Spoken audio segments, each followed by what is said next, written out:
ምዕራፍ 14 የሕዝቡ አመጽ። ማኅበሩም ሁሉ ድምፃቸውን አንስተው ጮኹ፣ ሕዝቡም ሌሊቱን ሁሉ አለቀሱ። የእስራኤል ልጆች ሁሉ በሙሴና በአሮን ላይ አጉረመረሙ። ማኅበሩም ሁሉ በዚህ ምድረ በዳ ከምንሞት በግብፅ ምድር ሳለን ብንሞት በተሻለን ነበር። እግዚአብሔርም በጦርነት እንሞት ዘንድ ወደዚች ምድር ለምን ያገባናል? ሴቶቻችንንና ልጆቻችንን ለንጥቂያ ይሆናሉ። አሁንም ወደ ግብፅ መመለስ አይሻለምን? አሉ።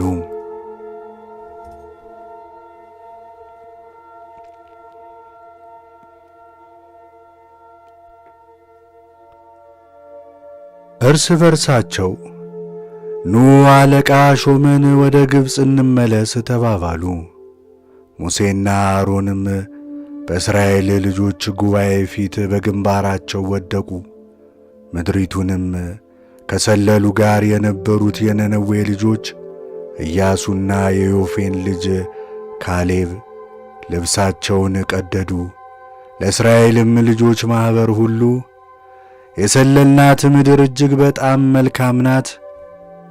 እግዚአብሔርስ ከመረጠን ወተትና ማር ወደምታፈስ ወደዚች ምድር ያገባናል፣ እርሷንም ይሰጠናል። ነገር ግን እናንተ በእግዚአብሔር ላይ አታምፁ፣ እኛ እናጠፋቸዋለን። እናም የምድሪቱን ሰዎች አትፍሩ፣ ጊዜያቸው አልፎባቸዋል፣ እግዚአብሔርም ከእኛ ጋር ነው፣ አትፍሯቸው ብለው ተናገሯቸው። ማኅበሩ ሁሉ ግን በድንጋይ እንውገራቸው አሉ። የእግዚአብሔር ክብር ለእስራኤል ልጆች ሁሉ በምስክሩ ድንኳን ተገለጠ።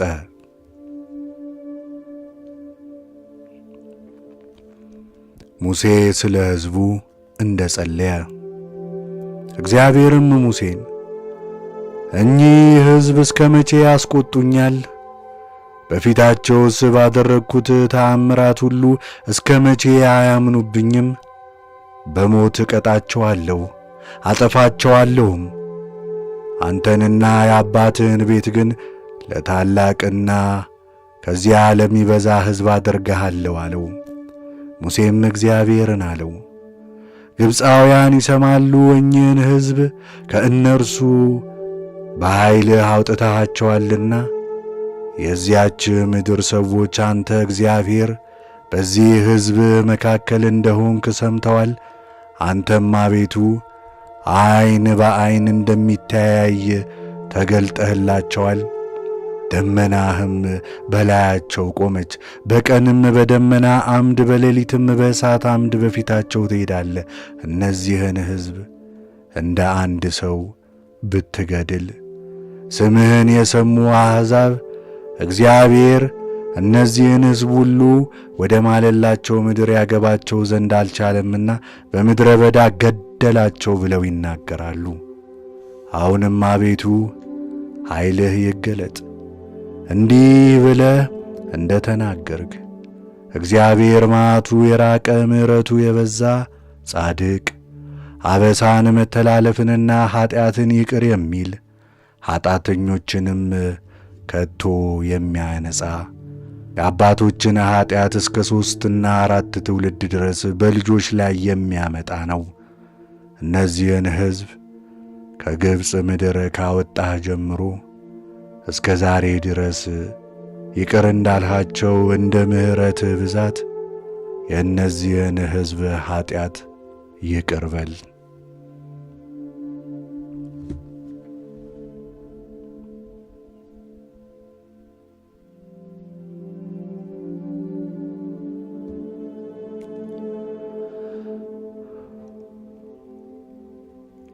እግዚአብሔርም ሙሴን አለው፣ እንደ ቃልህ ይቅር አልሁ። ነገር ግን እኔ ሕያው ነኝ፣ ስሜም ሕያው ነው። በእውነት የእግዚአብሔር ክብር ምድርን ሁሉ ይሞላል። በግብፅ ምድርና በምድረ በዳ ያደረግኩትን ተአምራቴንና ክብሬን ያዩ እነዚህ ሰዎች ሁሉ 10 ጊዜ ስለተፈታተኑኝ ቃሌንም ስላልሰሙ በእውነት ለአባቶቻቸው የማልሁላቸውን ምድር አያዩም። ከእኔ ጋር በዚህ ላሉ መልካምንና ክፉን ለይተው ለማያውቁ ልጆቻቸው የሚያውቀው ለሌለ ለታናሹ ሁሉ ያቺን ሀገር እሰጣታለሁ። ለጥፋት ያነሳሱኝ ሁሉ አያዩአትም።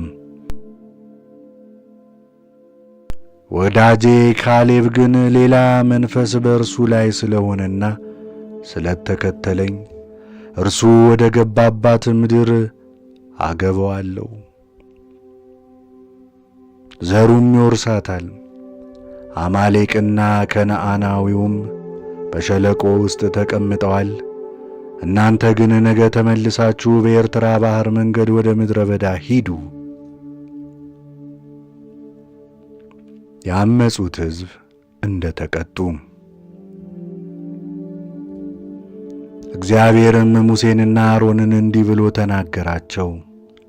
የሚያጉረመርሙብኝን እነኚህን ክፉ ማኅበር እስከ መቼ እታገሣቸዋለሁ?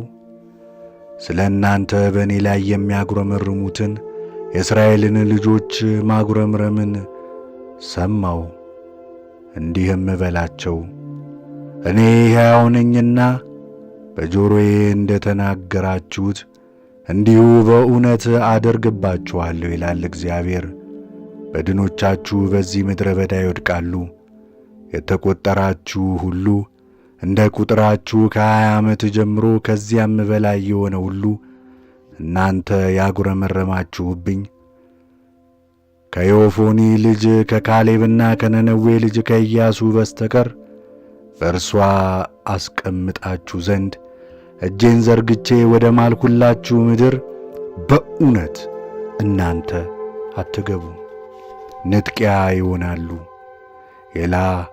ያላችኋቸውን ልጆቻችሁን እነርሱን አገባቸዋለሁ። እናንተም የናቃችኋትን ምድር ይወርሷታል። የእናንተ ግን በድኖቻችሁ በዚህ ምድረ በዳ ይወድቃሉ። ልጆቻችሁም በምድረ በዳ 40 ዓመት ይቅበዘበዛሉ። በድኖቻችሁም በምድረ በዳ እስኪጠፉ ድረስ ግልሙትናችሁን ይሸከማሉ። ምድሪቱን እንደ ሰለሉባቸው እንደነዚያ 40 ቀኖች ቁጥር ስለ ኀጢአታቸው ሁሉ 40 ቀን 40 ዓመት፣ አንዱ ቀንም 1 ዓመት ይሁንባችሁ። እንግዲህ የቁጣዬን መቅሰፍት ታውቃላችሁ። እኔ እግዚአብሔር በእኔ ላይ በተሰበሰበ በዚህ ክፉ ማኅበር ሁሉ ላይ እንዲህን አደርጋለሁ ብዬ ተናገርሁ። በዚህ በምድረ በዳ ያልቃሉ፣ በዚያም ይሞታሉ። ምድሪቱንም ሊሰልሉ ሙሴ ልኳቸው የተመለሱት ሰዎች ስለ እርሷ በማኅበሩ ሁሉ ፊት አጉረመረሙ። ስለዚያችም ምድር ክፉን ነገር ተናገሩ። ስለዚያችም ምድር ክፉ የተናገሩ እነዚያ ሰዎች በእግዚአብሔር ፊት በመቅሰፍት ሞቱ።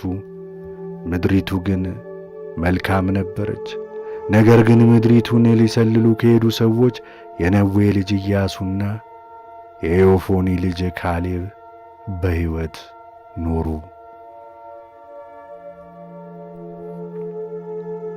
ምድሪቱን ለመያዝ የመጀመሪያ ሙከራ። ሙሴም ይህንን ነገር ለእስራኤል ልጆች ሁሉ ነገረ። ሕዝቡም እጅግ አዘኑ። በነጋውም ማልደው ተነሱ፣ ወደ ተራራውም ራስ ወጥተው እነሆ እኛ ከዚህ አለን በድለናልና እግዚአብሔር ወዳለው ስፍራ እንወጣለን አሉ። ሙሴም አለ፣ የእግዚአብሔርን ትእዛዝ ለምን ትተላለፋላችሁ? ይህ ለእናንተ መልካም አይደለም። እግዚአብሔር ከእናንተ ጋር አይደለምና በጠላቶቻችሁ ፊት እንዳትወድቁ አትውጡ። አማሌቃዊና ከነዓናዊ በፊታችሁ ናቸውና በሰይፍ ትወድቃላችሁ። እግዚአብሔርን ከመከተል ተመልሳችኋልና እግዚአብሔር ከእናንተ ጋር አይሆንም። እነርሱ ግን ተደፋፍረው ወደ ተራራው ራስ ወጡ። ነገር ግን የእግዚአብሔር ቃል ኪዳን ታቦትና ሙሴ ከሰፈሩ አልተንቀሳቀሱም። በዚያ ተራራ ላይ የተቀመጡ አማሌቃዊና ከነዓናዊ ወረዱ፣ መቷቸውም፣ እስከ ኤርማ ድረስ አሳደዷቸው፣ ወደ ከተማም ተመለሱ።